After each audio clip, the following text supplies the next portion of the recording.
find people going to work in Dubai. What are you going to do in Dubai? A desert. Dubai. What are you going to do in Dubai? When I go there, I pray that I come back quickly.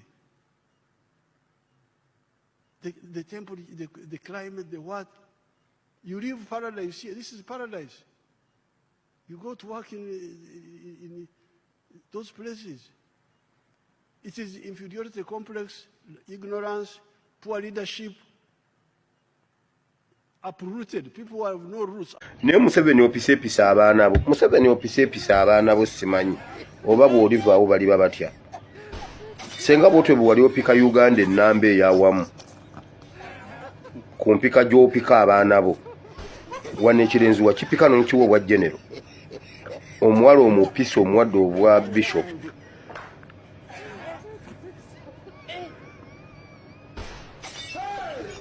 Senga bw'otyo senga n'ebyamagezi bw'otyo bwe wali obipika Museveni. Senga bw'otyo bwe wali okola ebintu e Uganda ng'ekonomi wagipika bw'otyo oba enguudo z'e Uganda n'ozifaako n'amasomero.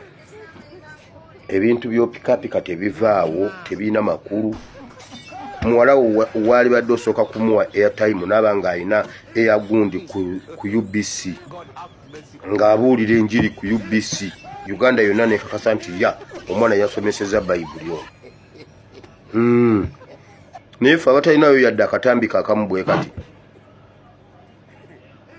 Gwe tutawulirangako ng'asomesa ekyawandiikibwa wadde ekimu bwe kiti. Kakati olwo omugendo omuwa atatusomese ng'amaze okufuna obwa bishop oba yali maze okutusomesa n'otugamba nti yes oyo bishop. Ate bannaye Mukama yeebala okubanga ddala Museveni tolinaayo mwana asobola kintu kyonna. Kuba senga gwe wali ozaala Kyagulanyi n'omupikanga bw'omupikanga naye akola byakola nga bw'abikola. Mwandi tukuze emyaka 5. Senga Ssuubi abadde muzzukulu wo obadde otulina. Naye Mukama yeebale kubanga era muzzukulu wo ye Ruhamya. Si Ssuubi, si Mbogo, si Kampala. Senga kwabo kwe kubadde omuzzukulu wo tubadde tuwedde. Naye wamma pika ekintu kyo. Pika ekintu kyo munaye ate tunagamba ki.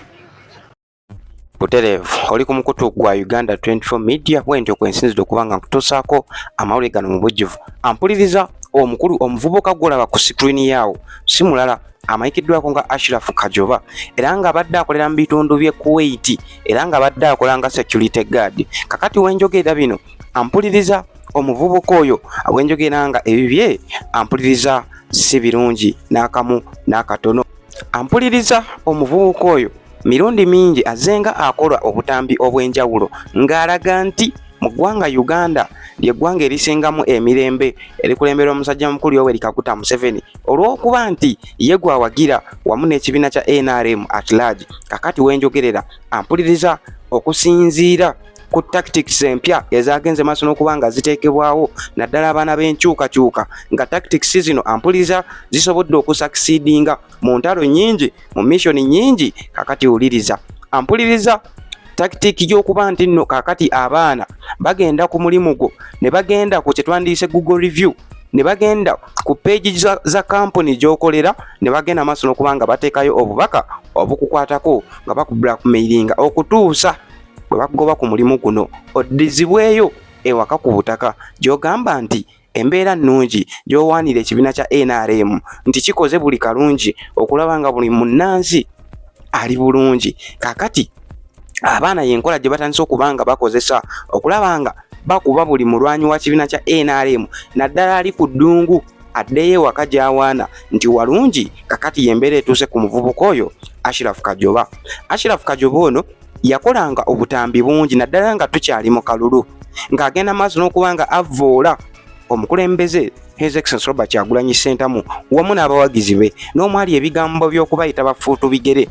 Kakati ampuliriza ono ebintu byandibanga abyongedde okubanga abimwefuulira. Akoze vidiyo eno gye ngenda okuteera gye ngenda okupuleyingira wabula nga yeegayirira nga asaba bekikwatako naddala abali mu kibiina kya NRM ng'asaba omukulu Baramu Barugahare minisita wa local government ng'asaba omukulu Kyofa Togabye eyagenda maaso n'okubanga ajjamu empale n'akunamira Obuganda, n'akunamira abantu azifu talina baana, azifu talina family, talina mukyala, talina banganda. Omukulu yajjamu empale n'akunamira Obuganda, n'agenda maaso n'okubanga alaajanira omukyala Justin Nammere wamu ne Hajati Namyalo basobole okukola buli kimu ekyetaagisa okulaba nga addizibwa ku butaka, kubanga mu bigambo byayogedde agambye takyalinamu yadde ekube ennyonyi. Agezezzaako okugulirira omusango, agezezzaako okugulirira omulimu basobole okubanga bamuleka asobole okukola ekigulira magala eddiba, oba oliawo asigale ku mulimu gwe. Kakati wayogeredde bino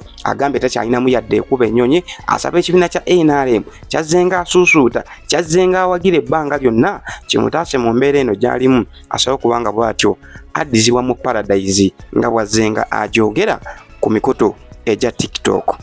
Annaye buli kimu kiwedde bulungi.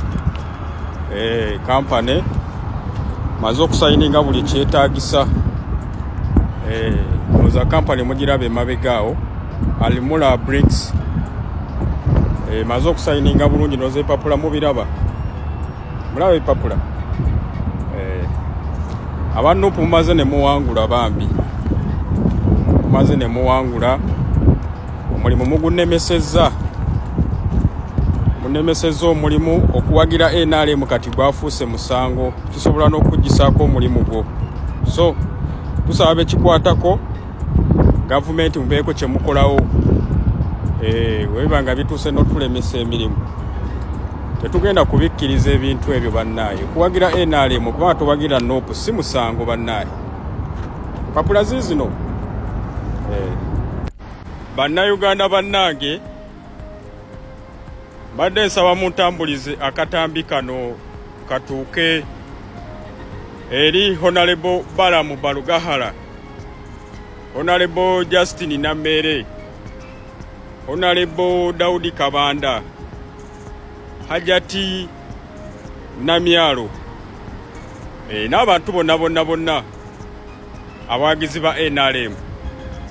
Badde nsaba mubatuuseeko akatambi kange kaneeno. Kimanyiddwa lwatu nti naluzinze omulimu gwange gwe mbadde nkola.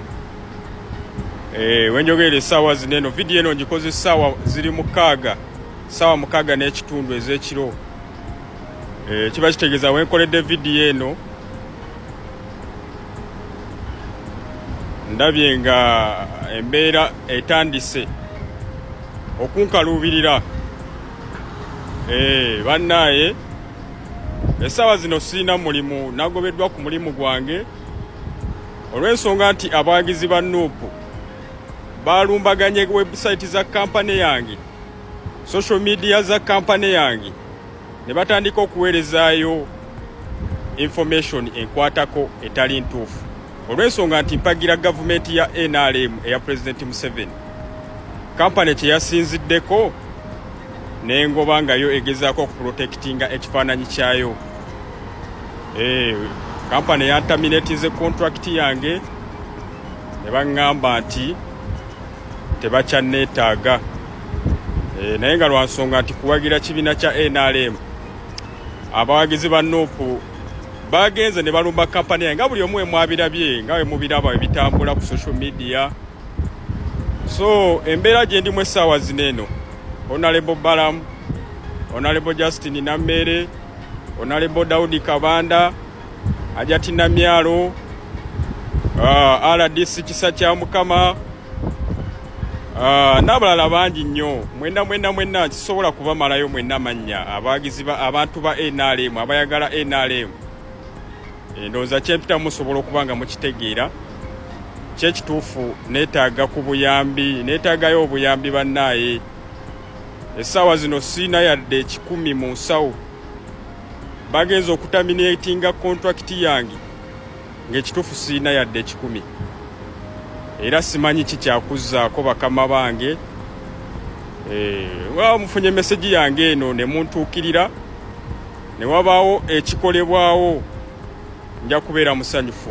Nkakase nti okuwagira NRM si musango. Naye lwakuba nti abawagizi ba NUP bakifudde nti woba nti owagira NRM gwafuuse musango era kisobola okukuggisaako omulimu gwo.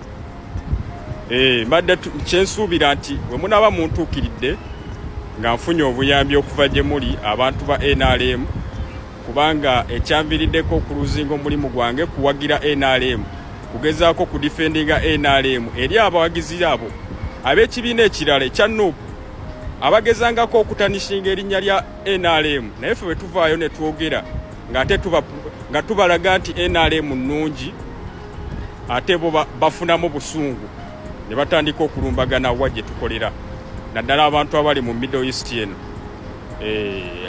Ensi zino bo tebamanyi bya bufuzi ebyo, tebamanyi bya politics.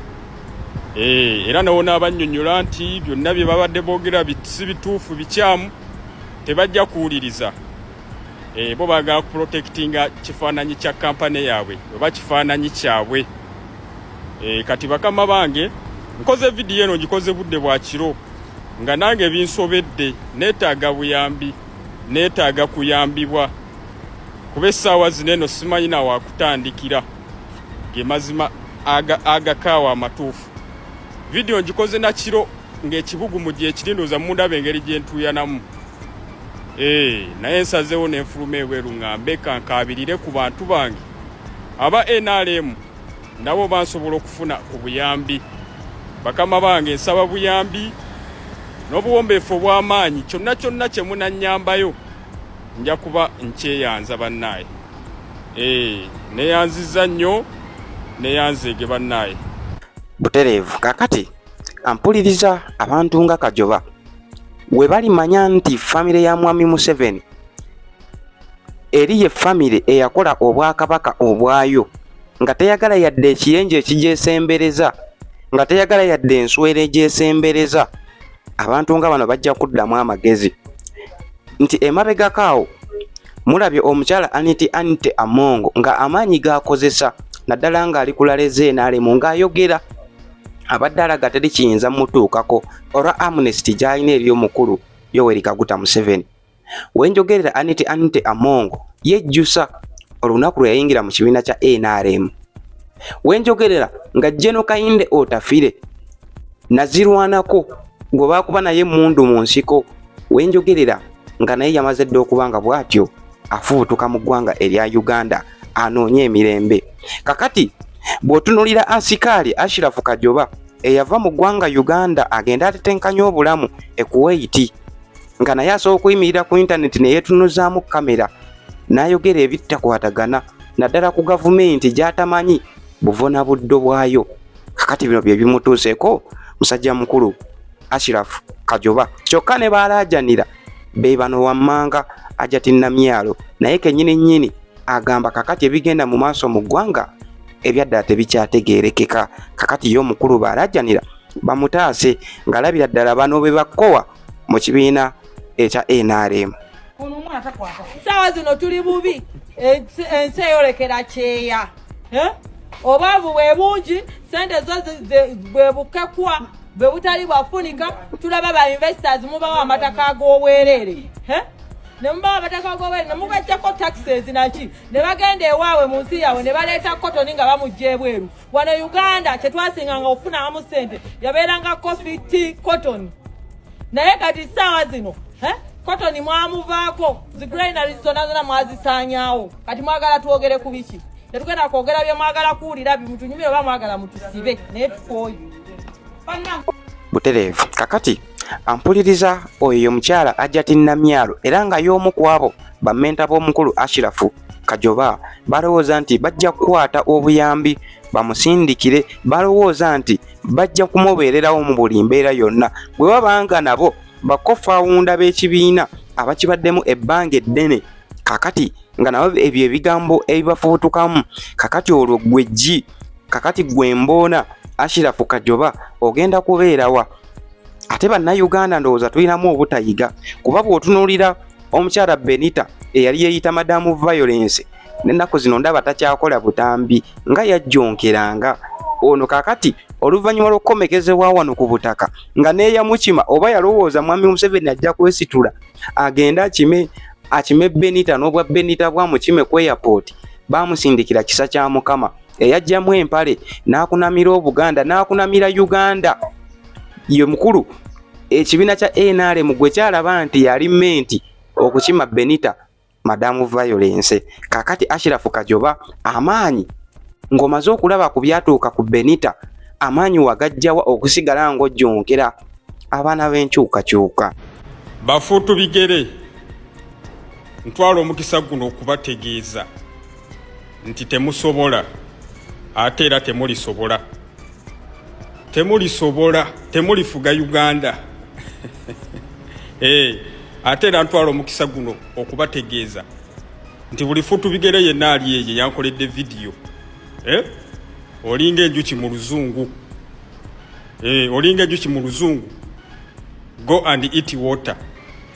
Eat water. Temusobola temulisobola buli muntu yenna akimanyi naye okwasama obwasami gwo omulimu mugusobola. Abasibe balemye okulwanirira okwogera ku basibe abali mu makomera muli kuffe mwasama ebitabakwatako.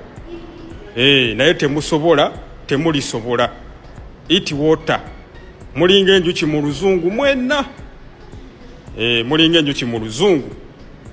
Mulinga enjuki mu luzungu temusobola ate era temulisobola. Ate era ne banene abakoze vidiyo abali mu nsi gye ndimu essaawa yonna poliisi egenda kubanona we muli. Mbadde nzize kubategeeza mawulire wakwamu n'ababulookinga naye mubatuusaako akatambi kano mubategeeze batambule nga beegendereza poliisi essaawa yonna ebayoola. Vidiyo nazitute ku poliisi nazitute ku poliisi. Njagala mbamalemu akajanja akamanyiira abantu. Vidiyo ziri ku poliisi nazikwasizza dda poliisi ne mbanyonyola n'ebigambo byonna bye mwayogedde nga muntiisatiisa. Kati katulabe ku nze nammwe ani agenda okusooka okudda e Uganda. Mbabuulidde bannayuganda abagaba information eya kampani gyenkola oba gyenkoleramu nga mulowooza nti mummanyi nnyo mwagala okulaga abantu nti mummanyi nnyo. Muli mu kugaba information nti oyo mumanyi nkola naye tukola mu kampani yeemu nga mwagala bangobe nga mulowooza kigenda kukosa nze nzekka. Mbasaasidde. Bwe bakeera ne bamugoba oba abaana ba Nuupu ne balumba kampani gyenkolera ne bangoba nawe kigenda kunyiga kigenda kukostinga. Kampani eba tekyaddamu kuleeta bantu bannayuganda. Bannayuganda mwe muba mufiirwa. Mwenda muba mufiirwa mulowooza nti kikosa nze nzekka nze. Naye ffenna kiba kitunyiga bannayuganda ffenna. So omwebereremu abeefuula nti mumanyi nnyo mugaba information nti oyo tumanyi kampani gy'akolera akolera kampani weeki tumanyi. Mwebereremu. Bwe bakeera ku makya kampani n'engoba nammwe mufiirwa.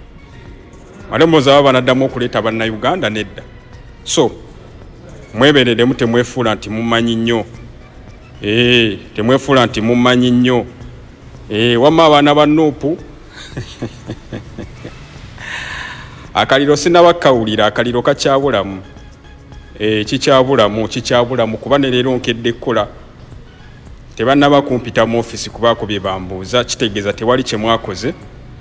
Omukya omukisa omulungi kampani mwagitegedde. Sinaba kubaako kulaba kyamaanyi kye mukola. Ate era mufube nnyo nzire Uganda asobole okuta abasibe bammwe ekyo nakibagambye. Mufube nnyo bangobe nzire Uganda nta abasibe ba Nuupu. Anti kati mulwanyisa ffe tulinga abagamba nti ffe tulina abasibe bammwe nti ffe twatwala obuwanguzi bwammwe. Mukategedde. Bwe mba nkomyewo e Uganda abaana ba Nuupu nga bampangudde nga bafubye ennyo n'enzira ku butaka anti baagala nkomewo ku butaka mu Uganda kyekirooto kyabwe. Ekirooto kyange nange kyenjagala Nuupu wembe enkubye n'enziza ku butaka njagala kuweereza ku ggwanga lyange Uganda. Njagala kujoyiningako ku magye g'eggwanga Uganda. Kyekirooto kyange njagala kuweereza ku ggwanga Uganda. Njagala kuweereza ku UPDF. Kyekirooto kyange. Just tugeze Nuupu empangudde. Bafoto soja nga balumye ogwa wansi ne waggulu nga bankubye njagala kujoyiningako ku UPDF kyekiroto kyange nti munjagala ku ground kati njagala nenjoyininge ku UPDF eyo bandiployinge kulale zammwe eza Nuupu mumpulire anti wenzire kati tugeze nzize Uganda njoyiniza amagye akaluka 231 nga maze okuyita mu training yonna bandiployinze ndi mu jati nyambadde masiki nsoke mbakuba emiggo munzijemu omusira njagala wenzire Uganda Nuupu ngenkubye ngenderawo direct kujoyininga UPDF banteeke mu department ya jati oba SFC nsoke mbakuba emiggo mu 231 mu kijjemu enjawulo mujja kwejjusa lwaki mwaziza ku butaka njaba kuba emiggo mbadde manyi Uganda nnungi yuyo mutuleke Uganda wovuma Bobi Wine ofuna omulimu Uganda nsi nnungi abanoonya enkyukakyuka balalu. You don't, when you're going back to your homeland, you don't have to cry. Webaza na Katonda ogendo enjoyinge gwe mwalunda. Oh yes sama. Oh yes sama. Abadde za kulimba. Dashi mwatugambye ffe tuli kubyeyo tubonaabona kubanga tetwalonda. Mwalonda gwe mwagala muddeyo mwenjoyinga obufuzi. Bambi abadde tasevinga bambi musajja wa. Amasebo omufuzi aliko gwoyagala ku mutima. Ffe gwe tuwagira tomwagala. Dayo enjoyinga obufuzi bwe. This is not really a big problem. Nzire wanga sina sente. Saving the one much too. Let me tell you one thing, yeah? The problem with this generation is because you never went to school. That's the problem. Yakoma mu senior 6. When you don't learn from your history, you become a foolish man. Wobanga mulaba abantu abali e Bulaaya munsi z'abazungu bagamba bagala nkyukakyuka ne museka amajemu mu lukufu ne mudda neyo ne muvoola ne mukudaalira abantu nga mmwe abatuuka tubeera tetubategeera binene bintu tulina beekwatisaamu ffenna woyimirira n'ogamba nti Uganda nsi nnungi mulina amaanyi ku internet naye temulina amaanyi ku ground ddayo eri ewali amaanyi ge mulina kubanga oli muwagizi wa NRM mulina amaanyi ku ground dayo olaba oba oli NRM kada nti banaakuwa omulimu either ogenda kubeera kadeyideyi oba okwata ensawo kati ffe abaakoowa okubeera bakadeyideyi mu nsi yaffe twajja ne tukuba ekyeyo era nze sisobola ku baana bange gamba nti Uganda nsi nnungi gye njagala abaana bange babeeremu oba nze ngibeeremu kati w'obeera awo n'ogamba nti Uganda nsi nnungi temulina amaanyi mugalina ku internet ddayo gwe kada NRM kada alina amaanyi ku ground ddayo osaba ogwo omulimu gw'obadde okola UPDF recruiting abaana buli mwaka buli mwezi waliwo recruitment mu UPDF Deshinga wewunya genda obeere recruited nawulidde. When you find our children going to Dubai, what are you going to do in Dubai?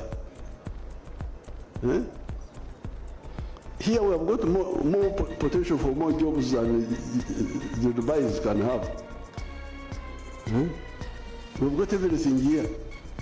Muleko bugaga wano mugende okukola ng'abaddu gye mugenda. There's UN now, there's something UN is going on. Nze ndi wano mbyange. A few moments later. Tochina mukono sigwe ensonga kituli eno. Mukulembeze ki ayebuza amagezi g'okugera ebintu by'ekisiru mu kamera. Abaana abo bola bagende Dubai eva ku airport gy'osiiba osolozaako omusolo n'obeera ng'olabirira famire yo n'ente ezo. Abaana abo badduka kibambulira mu nsi gye bali mu Uganda nnyaffe.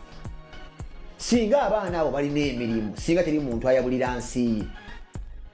Mu mbalaga gy'obalase gogamba gwe toyina gy'olaga. It's fine tobaako gy'olaga. Naye nkukakasa nti toyina gy'olaga oba ensonga gw'oli mu buyinza. Gw'obba essente y'omuwa omusolo. Otufumbagatadde kuno sente zaffe ebyobugagga byaffe byonna byonna obyeddiza ne famire yo. Naye omwana w'obwobe ali mu kudduka kibambulira. Ye gwe ensonga lwaki omwana tumuweerera ng'agenze kufuuka musomesa najja eno okusiimula ttooyi. ye gwe ensonga ky'omwamu omuzadde asomesa omwana okubeera lwoyo oba jjaaji najja eno okubeera ngaayo akuuta abakadde. Ye gwe ensonga lwaki omuntu asoma okubeera omusomesa naye abantu agenda kufuna musaala. Ye gwe ensonga kino abasawo abalemedde mu ggwanga Uganda omusaala bamala kusooka kwebeera nga bagenda ku strike ogufuna ate nga bataasa bulamu. Ye gwe mukulembeze gwensoose okulaba ng'ogula ebyokulwanisa ate ebitta abantu okusinga oteeka eddagala mu sectors ezibeera zisavinga obulamu. Ng'era okyabuuza ky'abantu badduka ensi eyo ne bagenda e Dubai. Ng'era okyabuuza ky'abantu badduka Uganda okugenda e Dubai.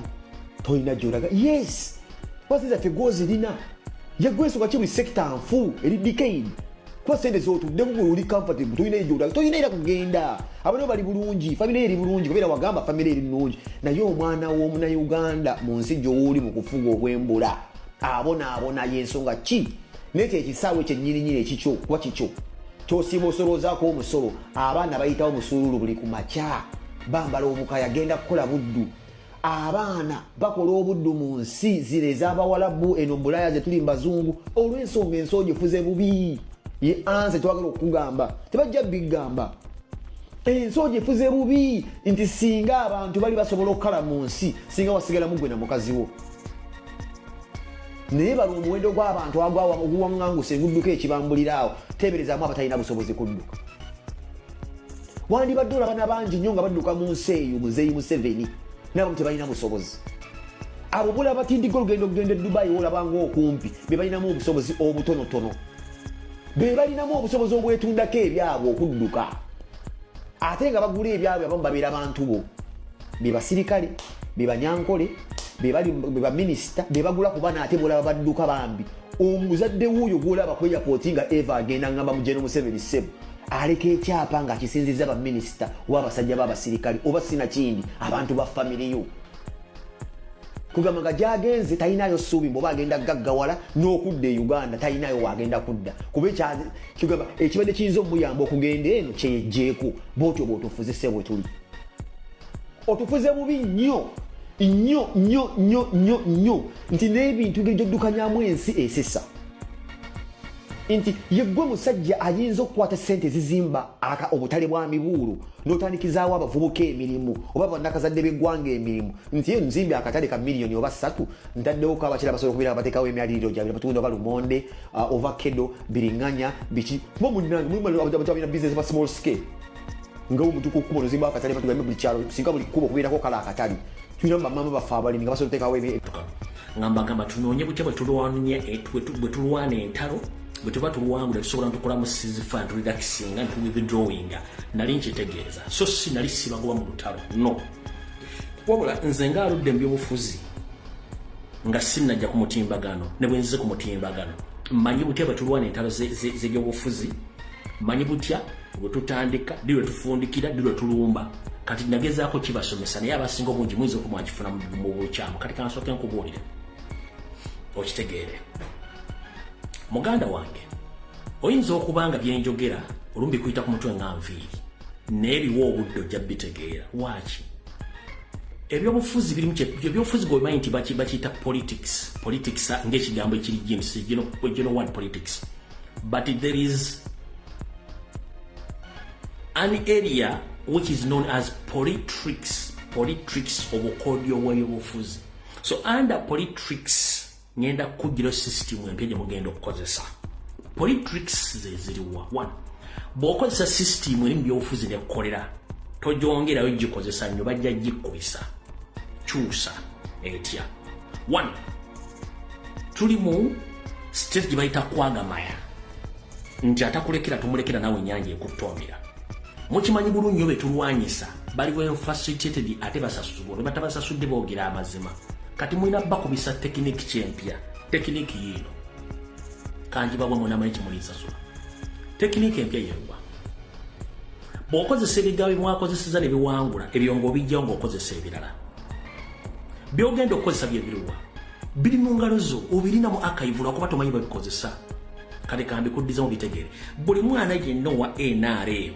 ng'ali mu Middle East ng'awagira NRM ku bikolobero byakoze banna Uganda wakitadde Uganda NRM nemuwa omulimu kubanga mukama wagamba nti Uganda nungi era buli kimu gyekiri waki tebadde Uganda kati ate mwina added advantage nti you are against the regime mu ngeri entuufu nga temuwayiriza ate bo basupportinga regime ate enyigiriza abantu enyigiriza n'obuyisiraamu ate nga mu nsi ze mulimu obuyisiraamu bwe mu ku buwangwa n'ennono n'eddiini ze bakkiririzaamu zitya tekiniki empya yino ngambira omuwarabu yenna genda ku kampuni ku website genda ku WhatsApp group genda ku page ya government bagambe nti oyagamba nti awagira government ya Museveni mugambe nti yes mumugamba addeyo kubanga government gyawagira erwanyisa abasiraamu erwanyisa abawarabu simple and easy video muziteekeyo muziwe company muziwe ba CEO muziteeke ku website muziteeke ku WhatsApp group ez'abasajja simple and easy oyo tasobola kumala wiki nga kyali ku mulimu eri tekiniki yesu mwagikozesa yawedde mugambe ba CEO page za companies ezo ku website bagambe nti Museveni kennyini abagoba wagira alwanyisa obuwarabu era alwanyisa abasiraamu alwanyisa n'eddiini ya Allah sipasa tolwana nabo omuwarabu kasitana afuna evidence nti Museveni avuma agerega atta abasiraamu nga bwe kiri evidence mu Uganda oyo tasobola kubeera ku mulimu wiki baba amugobye manyinze bampita kinayo kyankyemize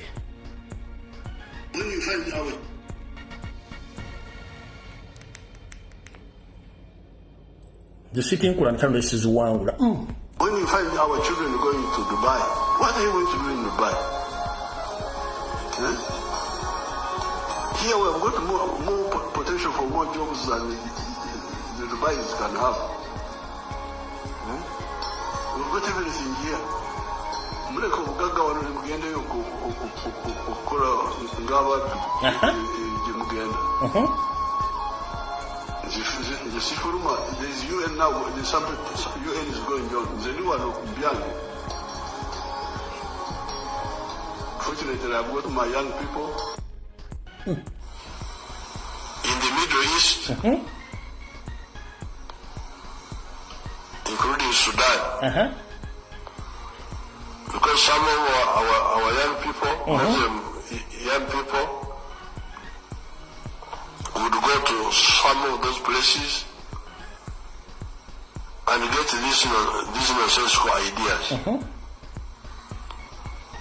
of saying that Islam is the only correct way of life, and anybody who does not agree with that must be killed. Really? This is what I told Bashir, the president of Sudan, former president. We, the indigenous people of this land, this is our land. It's not the land of Arabs. It's not the land of Europeans. It is our land. Kati boy wange ojulizi oyagala musukka kwawo olutalo bwino dulwana nga wiso tactical obujulizi obuyina nti anti tuli Middle East nti Museveni alwanyisa abasiraamu ne Uganda video gyeziri ya presenting abasiraamu koti awamba abasiraamu abatta bali makomere kiche wetaaga bujulizi kiwetaaga ogobe mbwezo kuba Middle East zidde Uganda tujifundemu totegana nabo let them go back home. Where Museveni said that Uganda is a heaven. Which heaven? Without jobs. Then some people who have helped to keep your people safe and employed, then you go against them, you abuse them, you undermine them. Muganda wange temwetaaga kulwana lutalo matakitiki emu mulina obujulizi obulaga nti Museveni avuma Abawarabu avuma abasiraamu kimala tugifundemu.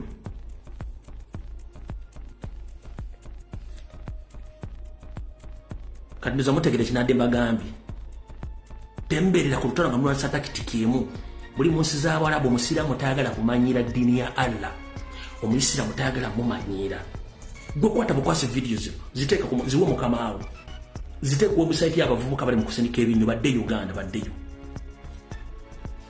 anti walungi baddeyo kutulwa nabo kina bademba gakati abamu batantegedde sinagana muntu kudda mu lutalo oli wa ddembe naye olina okufuna obukodyo bupya olumbi otya ogenda kweyambisa ki mulina obujulizi obumala ayagala obujulizi buno ng'oli mu Middle East ng'ali waluleeta jangu omukuwe oba genda ku TikTok oba ku YouTube ogenda bufuna busindike zabike emipiira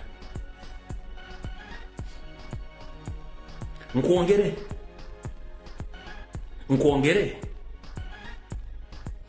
kankuongere ba video tunatokana ku video yatulese kankuongere oyo Museveni nga confirming nti olwanyisa Gaddafi ulira Mr. President, I started fighting Gaddafi before you started. What? I started fighting Gaddafi before you started. But the only thing about Gaddafi, why we were working with him, is on just one point. The South-to-South trade. Yes. He's one of the few people willing to do it. Compared, for instance, Saudi Arabia. Saudi Arabia, they've got a lot of oil, which we could buy and give them food, for instance, because they need food. A desert country. But sometimes they don't respond very quickly. But Gaddafi does. If you say, I give you maize, and you give me oil, he responds. So, Gaddafi is a wide spectrum. Arab chauvinist, yes, expansionist, Islamic fundamentalist, yes, but also South cooperation. So we just speak that. What's your katika bulaza obujulizi bweyagala obusingako obujja olutalo luyagala ogendamu obujulizi bwebuli bweyogerera buli kimu kitambula nga bweki so kyembadde njagala okubategeeza mu ngeri eyo nga bweri kati ndoza kambongeremu na kano ke kasembayo tugere ku video yatulese kambongeremu na kano kako I fought Gaddafi twice because he intervened in our affairs. 1972, because he was supporting Idi Amin. He was saying that Idi Amin is a Muslim and he's supporting a Muslim. Yes, Idi Amin was a Muslim, but an idiot also. Are there no idiot Muslims? So, Idi Amin. He was saying that Idi Amin is a Muslim and he's supporting a Muslim. Yes, Idi Amin was a Muslim, but an idiot also. Are there no idiot Muslims? There must be some idiot Muslims. So in 1972... ayagala obujulizi jangu mukuwe kimala video gy'omuwala bumunyonyole nze simanyi luwala bumunyonyole kiba kyawedde dda awo njagadde tuveewo video eno ngenda givaako eri abalina endowooza empewufu n'ebirowoozo abagenda okugamba ate lumbuye waakya yenyigidde mu kino kati kankunnyonyere gwalina endowooza empewufu muganda wange ebbanga lyonna bamumanyi nnwaniridde nnyo eddembe ly'omuntu oba nkumanyi oba sikumanyi saawula mu ddiini saawula mu ggwanga saawula mu ndowooza mbadde mulwanyirizi wa ddembe ompulira bulungi nnyo oli ajjanga gwe atali mu kasiraamu lwaki olereza basiraamu jjajjange lumbi ey'ensibuka essuga ezigomba yazaala abaana basatu mu ntalo ez'amadiini ezaali zibalusewo mu biseera ebyo yakwata abaana bano abasatu n'abagabanya mu bukatuliki mu protestanti ne mu buisiraamu era kyova olaba ewaffe tulina abaprotestanti abakatoliki abaisiraamu n'abaseveniside kati eddiini zonna nziyitamu nzimanyi kubanga ewaffe gyeziri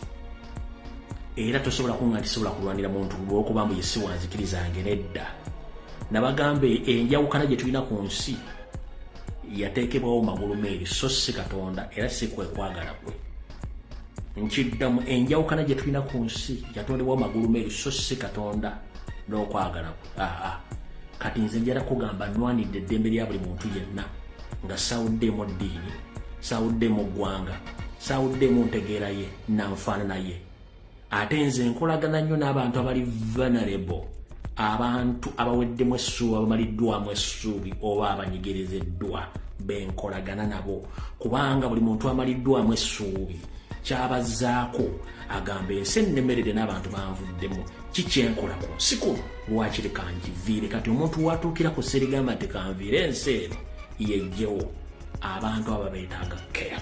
Kati gwalina endowooza ennafu agenda kugamba lwaki lumbu yate yenyigidde mu ntalo z'Abawarabu. Muganda wange, sirwanirira muntu gwe sirinaako kakwate, sirwanirira muntu atanyigirizibwa, nedda.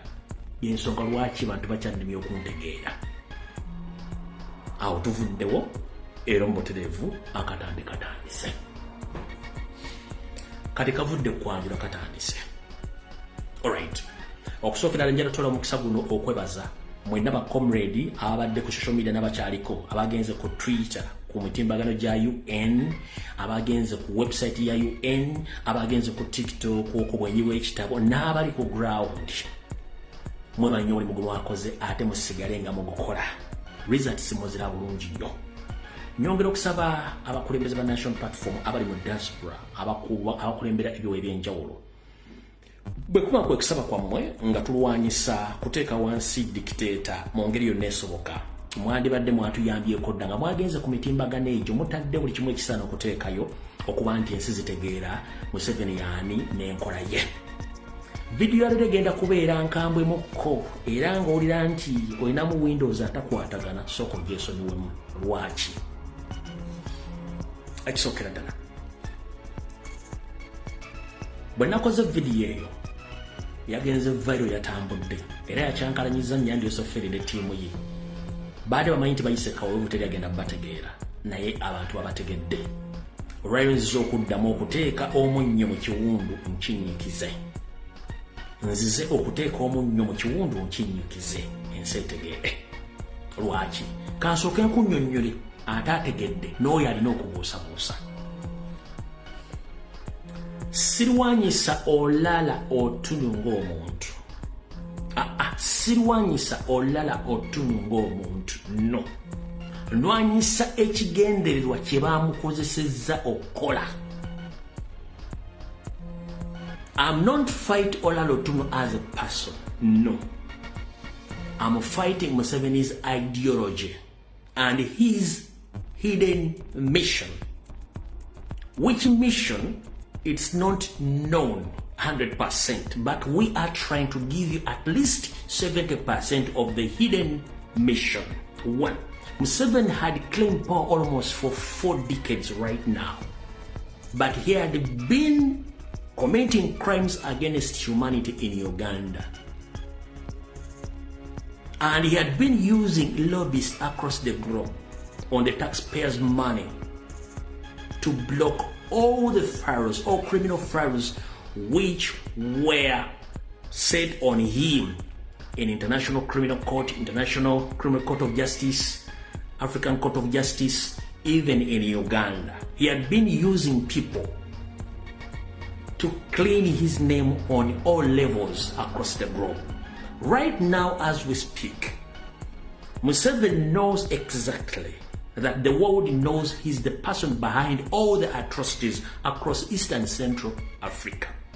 In the previous elections, which took place on 15th of January 2026, the European Unions and Americans clearly came out, they stated that that was an election. It wasn't an election, it was a military operation. Am I clear? Yes. Now here we go.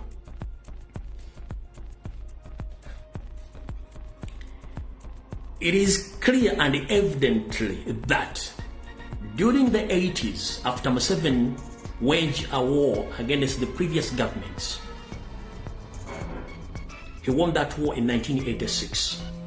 Immediately, Museveni knew that the people from the northern part of the country, they have been in the previous governments, they still have skills and that eager of becoming leaders in Uganda. So he had to make sure that he creates rebel groups in northern part of Uganda to terrorize the people from northern Uganda so that they can be killed, cleansed out, so that they can't be having any mindset of becoming leaders or taking power or rebel against his government. That's why he created Joseph Kony himself. Fun enough, Museveni did it without knowing that the public would get to know the information. You understand? With the proper evidence, Olala Otunu, nobody Mao, clearly they testified that Museveni was behind all the crimes against humanity in northern Uganda during the Kony War. And you have the videos, which I'm going to play here right now.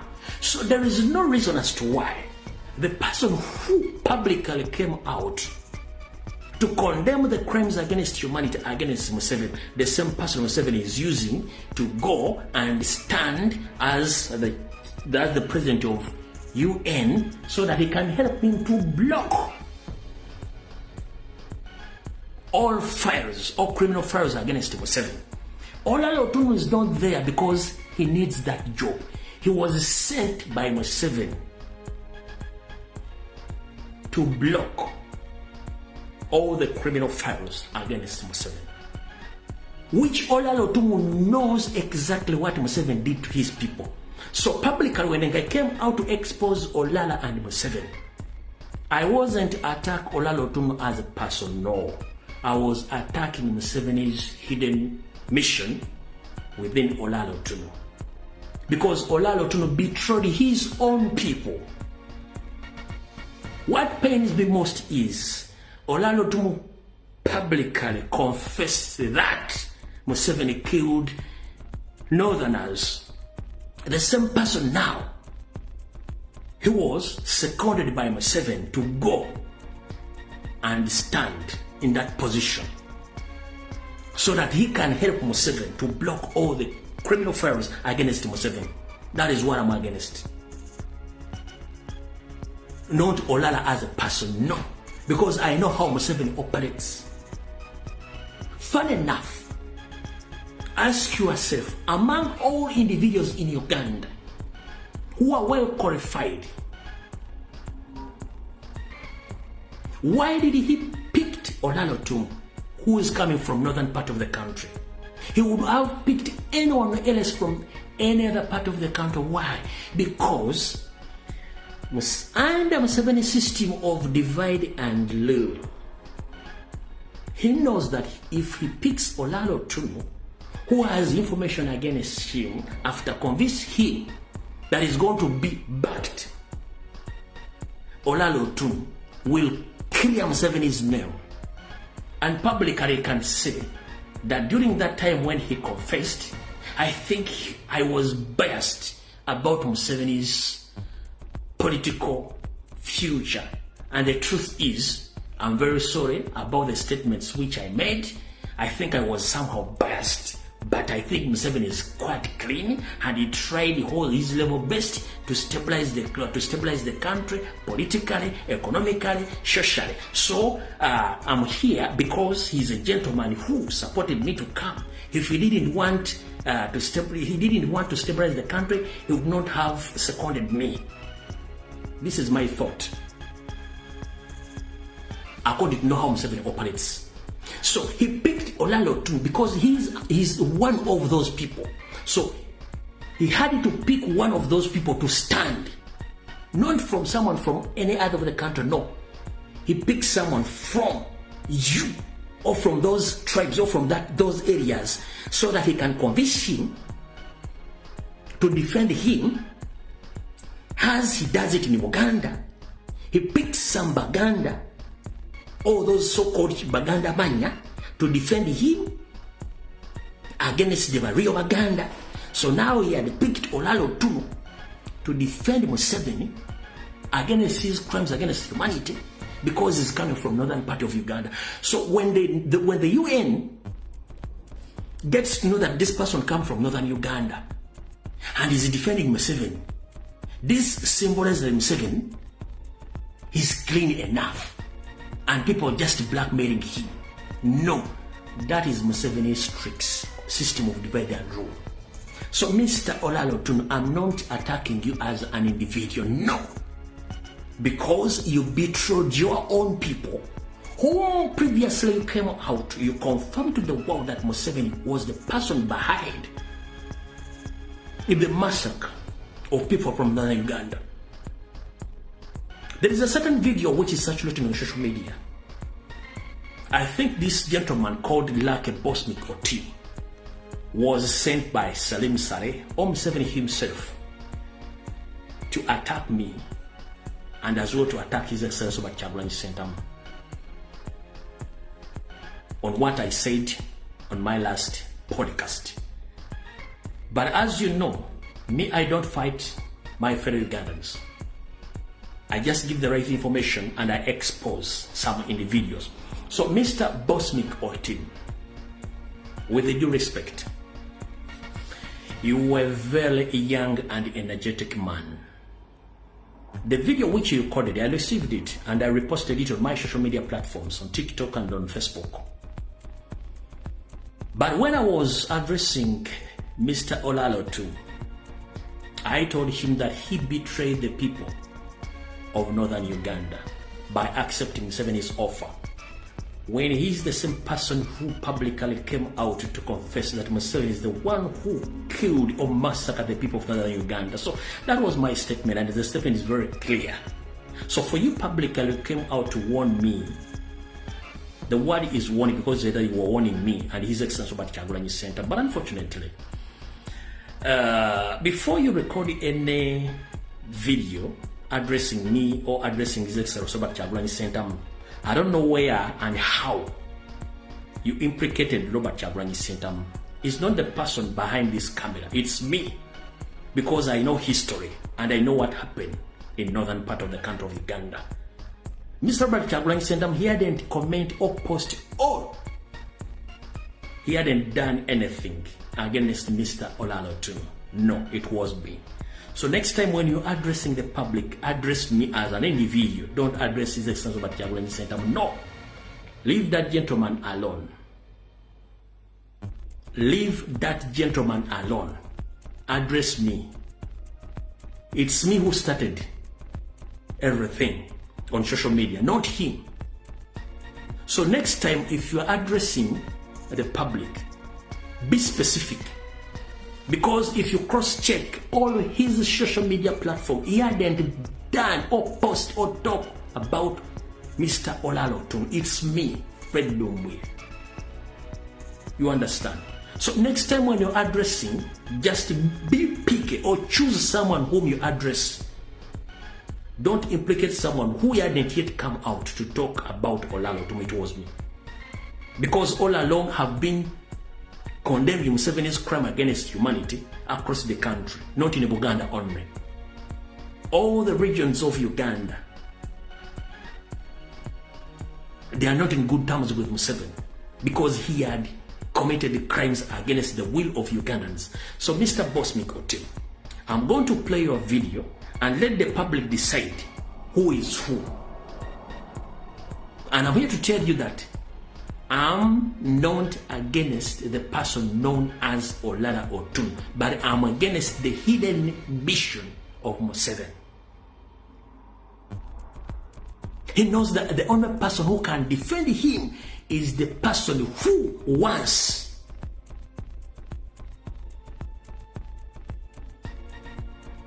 confirmed that Museveni was the person behind the corner. And before I play your video, let me first play this video of Mr. Otunu, Norbert Mao and others, your fellow northerners who came publicly to tell the world that all the crimes against humanity in northern part of Uganda were committed by Museveni as an individual. Here is the video again. People give estimates about how many people who exterminated or assassinated political opposition. Museveni's done more. Yet nobody associates Museveni with atrocities. Museveni managed to impress the Western world. They didn't know that he was actually a wolf. That is Robert Mao. Museveni's become the master and divine and rule. He knows how to set one ethnic group against the other to his own advantage and for his benefit. Museveni's army was moving from village to village. If they were not burning houses, then they're shooting people down. If they are not shooting people down, they are destroying crops. Government soldiers would actually perpetrate these atrocities and then make it appear as if the LRA had committed those crimes. And rape is being used as a weapon of war. A lot of women who are being raped cannot tell their story because nobody is going to believe them. Men were being raped for the first time. In front of their families, in front of their children, and in front of their wives. Those of us come from northern Uganda know what it means to be dehumanized, to be reduced to nothingness. Amnesty International, Human Rights Watch have documented these atrocities.